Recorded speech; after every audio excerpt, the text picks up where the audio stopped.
Hello, this is Team Phoenix with another Witcher 3 video. This time we're continuing with the Deathmatch walkthrough on New Game Plus.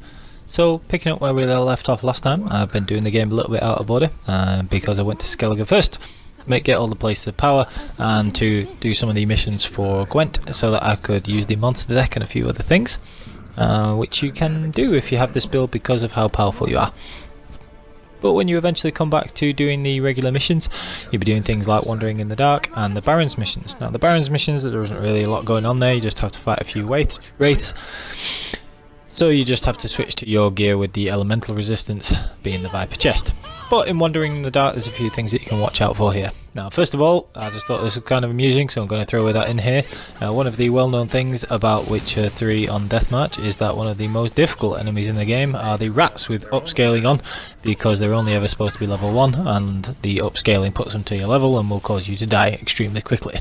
But as you can see with the Uber build, we can even take on the horrendous Rats of Doom with our build, and we can just take hits from them and everything else, which is just another testament thing in favour of showing how powerful this build really is. So do not fear the Rats of Doom, and you don't even have to bother taking an enemy upscaling off. Now this quest is good for a few reasons. It will get you a lot of experience because it's a story based quest, and at the end of it you can do the magic lamp quest and get the extra place of power there as well. We'll come on to that in a minute. Now when you're doing Wandering in the Dark, you will have the bombs that you made from the regular game because you keep everything in New Game Plus, and you don't have to bother doing this bit where you fight the Hounds of the Wild Hunt at all. Not that they would be difficult in the slightest, because you just put your elemental oil on and destroy them with Euphoria like pretty much everything else. But you just don't have to bother because you have Dimeritium bombs. So if you have the superior Dimeritium bomb, you'll have enough to close all of these portals simply by throwing the bomb at them. Much in the same way that you do at Kaer Morhen later in the game, when the game first tells you about using the Dimeritium bombs to close these portals. So you'll be able to do that for this little bit that's coming up here. So you can see that as soon as the little magic field from the Dimeritium bomb takes effect, it closes the portal and you don't have to bother fighting the Hounds of the Wild Hunt. Now as we're going through this here, you'll see that we're going to come on to the boss in a little bit, so make sure that after you've done this bit, if you used up your Dimeritium bombs, you make sure that the bombs are replenished by you doing your meditating. So you continue with this part of the story, and there's not really much to be picking up here, so you can just carry on like normal. Now at the end of this quest you also get Neheleni's Eye, so that you can go and do things like get the diagrams for the Griffin armor, which will normally need Neheleni's Eye to get out of the back of the cave at the Dragon Slayer Grotto and things like that. So make sure that there you replenish your potions and decoctions, and most importantly Dimeritium bombs, because it'll also make the boss fight that's coming up go even quicker than it would already, because it'll let you have the Dimeritium bombs for that fight and close them there as well. So Keira clears this path, and then you just carry on with Wandering in the Dark.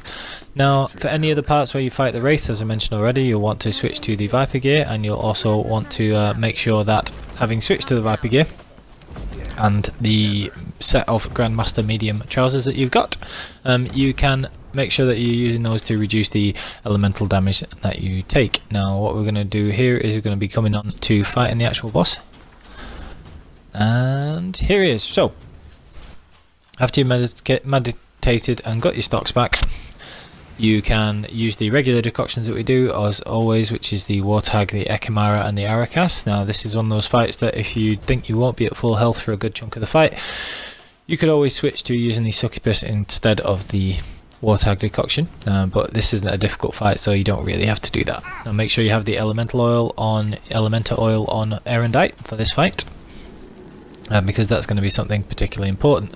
So as you fight the boss, he will, just like he did in the regular playthrough, but he will open portals and then the Hounds of the Wild Hunt will come through. But he will set up a shield around himself just to heal up his health when you've done a good chunk of damage to him. Now you can do such extreme amounts of damage that you barely have to spend any time fighting him at all. You can just make him pretty much put up his shield almost straight away and then close the portals that he summons with the Hounds of the Wild Hunt by throwing the Dimeritium bombs at them, because we actually meditated to get the Dimeritium bombs back before doing this bit here. So as you can see, his health will go down at a shocking rate if you're using Whirl and or Rend to take out the damage, and then he will not be able to be damaged whilst he's got that little portal up and teleports back to the middle of the area. So you just throw the Dimeritium bombs, close these straight away, and then the Hounds of the Wild Hunt. There's two ways you can do this. You can either close the portals with the bombs and then just kill them, but as you can see there, they're actually pretty useful for leveling up Aerondight. So you might think it's a good idea to just let some of the hounds come out of the portal and kill them pretty easily, just to let you get some of the permanent charges on Aerondight if you have fallen a little bit behind in leveling those up, because things do die extremely quickly when we're using this build in New Game Plus. But here I've just gone to destroy the portals with the Dimeritium bomb and then take out the Hounds of the Wild Hunt afterwards, and as long as you're keeping Quinn up and you have the correct oil, being the elemental oil, to fight these things, you'll notice that you can still get a few charges on Aerondight anyway. So you can see here, there's the Keira decoction putting in work again. We just kill these things, and then we'll very quickly strip the boss of the rest of his health, and you can use either Whirl or Rend or just your normal strikes for that. So as soon as he comes back here, he's got full health, but this is not going to do him very much good because we deal such outrageous amounts of damage, and if you want, you can just end the fight very quickly with Rend. So after this, you'll get Nihil in his eye, like we said before, and you can use that for anything that needs it throughout the game. Now, after you've done this little bit of the quest, you want to make sure that you agree to go and get the magic lamp. Now, this little side quest gives you access to a place of power, so that's yet another ability point, which is fantastic.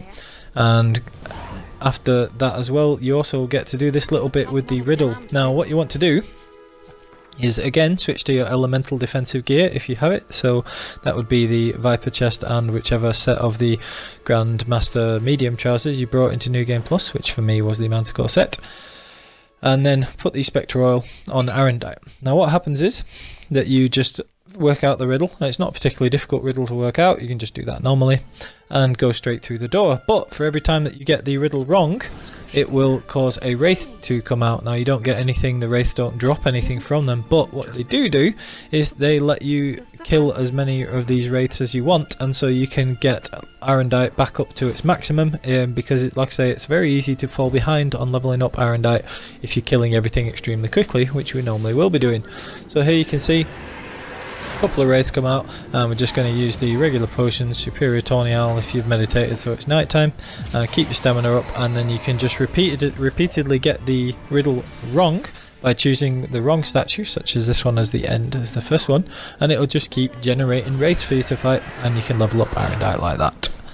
So once you've done Wandering in the Dark and the Barons missions, you can just carry on with the game as normal. Now, as mentioned in the last section of the video, I actually went to Skellige and did a few of those missions for Gwent, and if you wanted to do something a bit different with Gwent, you can do it like this. So if you've done certain ones of the Skellige missions, then you can get the Gwent monster deck and get some of the good things there, and if you've got enough to use that deck, you can use it in Velen and in Novigrad and have something a little bit different than you would probably have been able to do in the Gwent in your first playthrough, because those decks, I found that you get the Scoia'tael and the monster decks good cards a lot later than you would normally, and so it's a good thing to be able to do that here. Now, you can also get some interesting leader abilities, like what unfortunately the video just skips a little bit there, but you can get the leader ability where you discard 2 cards and pick 1. So there I discarded 2 cards, picked the Scorch card, and then used that to destroy the highest scoring cards on the opponent's side. So it's quite interesting, and you can use the monster deck and mix it up a little bit.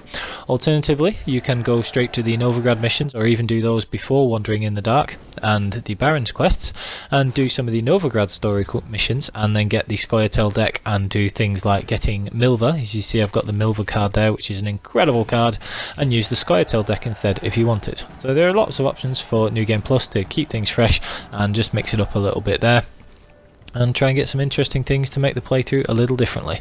So I will be continuing on with this, and thank you very much for watching, and please like and subscribe.